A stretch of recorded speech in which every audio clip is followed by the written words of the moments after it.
Patient 10 साल, 5 साल, 1 साल, 2 साल, बहुत सालों से भी जो दर्द से परेशान है, वो कुछ ना कुछ ऐसी गलतियाँ कर रहे होते हैं, जिसके कारण वो समस्या को अपने आप बढ़ाते रहते हैं और कम भी नहीं कर पाते और उनको वो चीज़ें पता भी नहीं रहती। जी, नमस्कार। आज हम आप सभी के सामने एक वो सारा डाइट चार्ट और सारे डू एंड डोंट्स वाला पेपर, जो कि ये है, इसको हम आपको प्रेज़ेंट करने वाले हैं, जो हमारे पास जो भी patient sciatic, slip disc, rheumatic arthritis, AVN और नी जॉइंट वाले जो भी डिफरेंट टाइप ऑफ पेन्स की कंडीशन होती है, उन सभी पेशेंट के लिए हम एक बेसिक डाइट चार्ट हम सब पेशेंट्स को देते हैं, जिसमें वो सारी चीज़ें लिखी हुई हैं, जिससे पेशेंट अपनी गलतियां करके अपने पेन्स को, अपने दर्द वाली समस्या को बढ़ाता रहता है और वो ठीक नहीं हो पाता है। और जो भी हमारे पास पेशेंट यहाँ पे आता है, तो उसको दवाइयाँ और पंचकर्म की थेरेपी के साथ साथ हम ये डाइट और ये डू एंड डोंट्स है, मतलब वो सारी चीज़ें लिखी हुई हैं जो पेशेंट्स को फॉलो करनी चाहिए, चाहे वो खाने में हो, बैठने में हो। वो सारी एक्टिविटीज़ को हमने बहुत स्ट्रिक्टली फॉलो किया हुआ है। ये 2 से 3-4 हज़ार पेशेंट्स को देखने के बाद, पेशेंट्स को ठीक करने के बाद, कौन से पेशेंट ठीक होते हैं, कौन से पेशेंट ठीक नहीं होते हैं, पेशेंट्स क्यों ठीक नहीं होते हैं, पेशेंट्स जो ठीक नहीं होते वो क्या गलतियां करते हैं, एनालाइज किया है और उसके बाद हमने ये एक चार्ट बनाया है, जिसमें वो सारी गलतियां लिखी हुई हैं और उनके सॉल्यूशन भी लिखे हुए हैं, जिससे अगर पेशेंट हमारे पास चाहे कोई भी दर्द की समस्या हो, न्यूरोस्पाइन या आर्थराइटिस वाली कंडीशन लेके आता है, उसको हम इन डाइट चार्ट का और डू एंड डोंट्स के चार्ट का उपयोग करके पेशेंट की समस्या को इम्प्रोवाइज करते आते हैं। इसमें पहला पॉइंट है, आपको सिर्फ सादा भोजन ही करना है, जैसे दाल, सब्जी, लौकी, भिंडी, तोरई, गिलकी, कद्दू। उसमें स्पेशली हम आलू और बैगन को अवॉइड कराते हैं। ये सारा जो मैं आपको चार्ट बता रहा हूँ, ये प्रॉपर ट्राइड एंड टेस्टेड है। ये हमारे कोई सिर्फ एक्सपेरिमेंटल स्टेज का नहीं है। इसको हमने आयुर्वेद की जो संहिता में जो नॉलेज है, उसको हमने जस्टिफाई भी किया, मतलब ये प्रॉपर ऑथेंटिक नॉलेज है, जो हमारी संहिताओं से जस्टिफाइड भी है। तो जैसे हमने फर्स्ट सेंटेंस में लिखा है कि आपको सिर्फ सादा भोजन नहीं करना है, जैसे आलू बैगन ना खाएं, वात को बढ़ाते हैं। और आयुर्वेद का एक बेसिक कंसेप्ट है कि जहाँ दर्द है वहाँ वात है, तो वात पित्त कफ में प्रेडोमिनेटली वात बढ़ता है, तो हम उसको बोलते हैं कि आलू बैगन नहीं खाना है। रोटी, दलिया, मूंगफली, मूंग दाल वाली खिचड़ी खा सकते हैं। उनका खाना खाता है, जिससे पेशेंट्स का डाइजेशन प्रोसेस इंप्रोवाइज होता है और वात पित्त कफ को मैनेज करने में हमें आसानी होती है, सिम्टम्स को इम्प्रूव करने में हमें आसानी मिल जाती है। सेकेंड पॉइंट ये इंपॉर्टेंट है, ठंडी और खट्टी चीज़ों का विशेष परहेज करें, जैसे चावल, नींबू, दही, टमाटर और ठंडे पेय पदार्थ। बहुत सारे पेशेंट होते हैं कि उनको, जैसे रूमेटिक अर्थराइटिस के पेशेंट हैं, उनको दर्द बहुत है, लेकिन मैं पूछता हूँ कि आप नींबू खाते हैं? वो कहते हैं डॉक्टर साहब मैं नींबू के बिना रह ही नहीं सकती। तो आप सोचिए, आपकी ठंडक वाली चीज़ों से आपको दिक्कत हो रही है और आप उसी सिम्टम्स को बढ़ाने वाली दवा चीज़ें खाते ही जा रहे हैं, तो आपको वो चीज़ रोकनी पड़ेगी। अगर आप वो रोकेंगे नहीं, तो फिर आपको ज़िंदगी भर दवाइयाँ भी खानी पड़ेंगी। तो ये हमने स्ट्रिक्टली बोला है, चाहे वो रूमेटिक अर्थराइटिस का हो, चाहे वो कोई भी जॉइंट पेन का हो या कोई भी न्यूरोस्पाइन का हो, आयुर्वेद के अकॉर्डिंग ठंडी और खट्टी चीज़ें वात को बढ़ाती हैं और आपके सिम्टम को बढ़ाएंगी। तो ये प्रॉपर ठंडी और खट्टी चीज़ों से वात बढ़ेगा और वात बढ़ने से आपके दर्द बढ़ जाएंगे।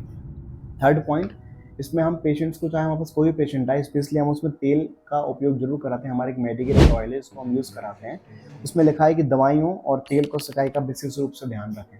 तो आयुर्वेद के अकॉर्डिंग जो वात बढ़ रहा है, जो दर्द को बढ़ा रहा है, वो बेसिकली आप तेल से वात को अच्छे से मैनेज किया जा सकता है।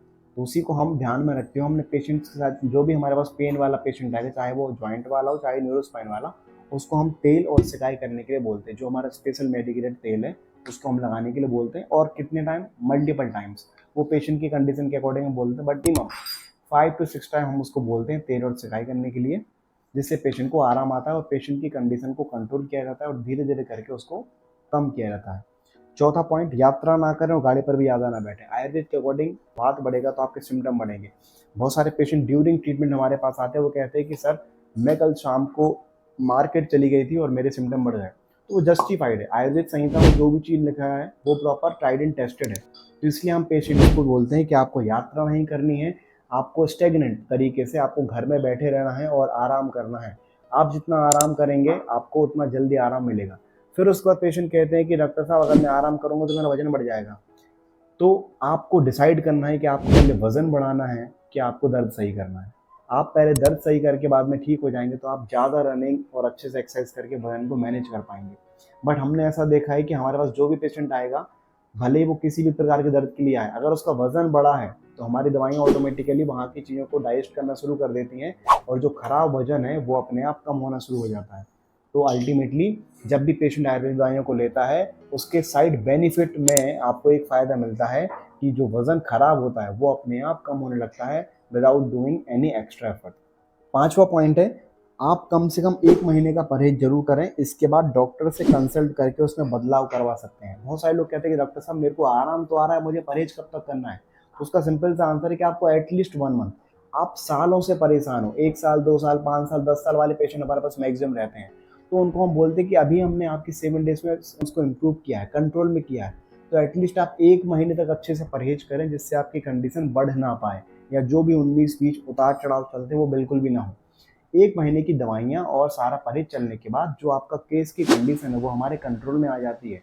उसके बाद आप कुछ भी 19-20 कुछ खाना-पीना खाते हैं, कुछ भी इधर-उधर आपका हो जाता है, तो उससे इतना इम्पैक्ट नहीं पड़ता जितना आपको ड्यूरिंग 1 मंथ की ट्रीटमेंट में पड़ता है।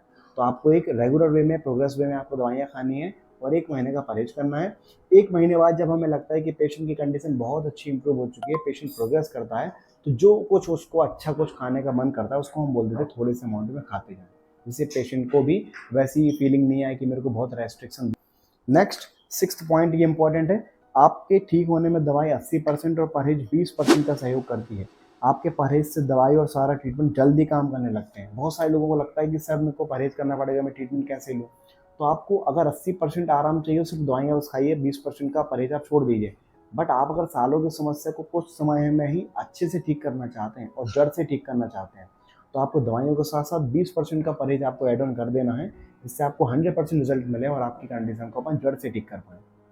नेक्स्ट, आपके दर्द में आप जितनी बार तेल और सिकाई करेंगे उतनी बार आपको जल्दी आराम मिलना शुरू हो जाता है। बहुत सारे पेशेंट हमारे पास बोलते हैं कि मेरे को कम आराम आता है। अगर जो भी पेशेंट हमारे पास आते हैं उसमें से कुछ पेशेंट्स ही कहते हैं जिनको कम आराम आता है। उनको हम पूछते हैं कि आपने जो मैंने आपको तेल बोला था लगाने के लिए और सिकाई करने को बोला था, वो आपने कितनी बार लगाया? तो बोलेंगे सर मैं ज़्यादा बार तेल नहीं लगा पाया। कुछ लोग तो बोलते हैं कि सर मैंने 2 दिन से तेल ही नहीं लगाया। तो उसका मेन मुख्य कारण जो हमारे पास मिलता है वो वही है कि आप जब तक पूरी चीज़ों का पालन नहीं करेंगे, जिसमें से सबसे इम्पोर्टेंट चीज़ है आपका तेल और सिकाई। तेल और सिकाई आपकी कंडीशन को वहीं कंट्रोल करने का काम करता है। ये बहुत बड़ी दवा है और बहुत सारे लोग उसको गलत तरीके से मसाज समझते हैं। मसाज नहीं है। हम लोग पेशेंट्स को कहते हैं कि तेल इज़ अ मेडिसिन, जो कि हम एक्सटर्नल अप्लाई करने को बोल रहे हैं और जो मेडिसिन मैंने आपको खाने के लिए दी है वो इंटरनली आप उसको खा रहे हैं। तो अगर आप तेल को एज अ मेडिसिन समझेंगे जो आपको एक्सटर्नल उस अफेक्टेड एरिया में जहाँ पे आपको दर्द है वहाँ पे आप लगाते हैं और हल्के हाथों से वहाँ पे पावरिंग कराते हैं जिससे वहाँ की चीज़ों में वो एब्जॉर्ब कर पाए, तो वो एक मेडिसिन के तौर पे वहाँ पे जाके काम करेगी और आपके दर्द को इम्प्रूव करती है। और बहुत सारे लोग पेशेंट हमारे पास बोलते हैं कि जैसे हम तेल और सफाई करते हैं हमें दर्द में तुरंत राहत मिल जाती है। तो ये एक हमारे एक इंस्टेंट पेन मैनेजमेंट का भी काम करता है।